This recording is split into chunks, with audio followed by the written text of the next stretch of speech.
Assalamualaikum warahmatullahi wabarakatuh. Gimana teman-teman? Kabarnya sehat selalu ya untuk kita semua. Saya atas nama pribadi, saya mengucapkan selamat Hari Raya Idul Fitri. Mohon maaf lahir batin. Teman-teman, gimana lebarannya kali ini? Apakah kalian sedang mudik atau mungkin sedang berkumpul dengan sanak saudara kalian? Terus gimana kabarnya dengan tunggakan pinjol kalian? Apakah masih ada DC-DC yang menagih? Oke, di sini saya akan menjelaskan ya, apakah boleh si DC itu menagih di hari raya atau di hari libur ini? Oke, saya akan bahas ya. Kalau misalnya ada teman-teman yang ditagih sama DC pinjol, itu saya sebut itu sangat kebangetan dan sangat kelewatan sekali. Nggak usah direspon, nggak apa-apa. Oke, jadi gini teman-teman ya, nggak banyak yang tahu bahwa sebenarnya DC pinjol itu memiliki waktu tertentu untuk melakukan penagihan nih. Nah, beberapa pihak menggunakan jasa debt collector untuk tujuan tersebut, termasuk pinjaman online seperti Akulaku, Kredivo, serta perusahaan leasing dan pegadaian lainnya. Nah, jadi debt collector akan mengunjungi debitur yang telat melakukan pembayaran selama lebih dari 30 hari nih, dan datang sesuai dengan alamat yang diberikan saat pengajuan.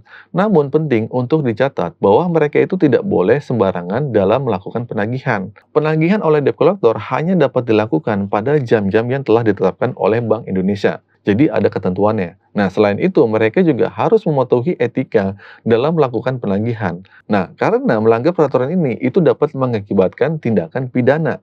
Nah, menurut hukum online.com yang saya baca, terdapat etika yang harus diikuti oleh debt collector dalam melakukan penagihan utang. Nah, etika penagihan ini juga diatur dalam beberapa peraturan. Nah, sebagai contoh ya, untuk penagihan utang kartu kredit, debt collector harus mematuhi etika penagihan sebagaimana diatur dalam Surat Edaran Bank Indonesia nomor 11 garis miring 10 garis miring DASP tanggal 13 April 2029 perihal penyelenggaraan kegiatan alat pembayaran dengan menggunakan kartu kredit. Nah, dalam aturan tersebut terdapat poin-poin yang relevan dengan pernyataan di atas. Nah, salah satunya adalah bahwa penagih hanya dapat dilakukan di tempat alamat penagih atau domisili pemegang kartu kredit. Nah, hal ini menegaskan bahwa debt collector hanya boleh melakukan penagihan di alamat tertera dalam data krediturnya. Nah, ya ini domisili kreditur. Dengan demikian, penagihan seharusnya dilakukan di rumah kreditur dan penagihan yang dilakukan di kantor debitur itu dapat dianggap melanggar aturan. Oke, terus poin yang kedua dari aturan yang disebutkan menyatakan bahwa penagihan hanya dapat dilakukan pada pukul 8 pagi sampai dengan 8 malam dengan wilayah waktu alamat pemegang kartu kredit. Nah, artinya waktu penagihan oleh debt collector kepada debitur terbatas antara pukul 8 pagi hingga pukul jam 8 malam sesuai dengan zona tempat waktu tinggal debiturnya. Nah, selanjutnya aturan tersebut menegaskan bahwa penagihan di luar tempat dan atau waktu tersebut di atas hanya dapat dilakukan atas dasar persetujuan dan atau perjanjian dengan pemegang kartu kredit terlebih dahulu, ya.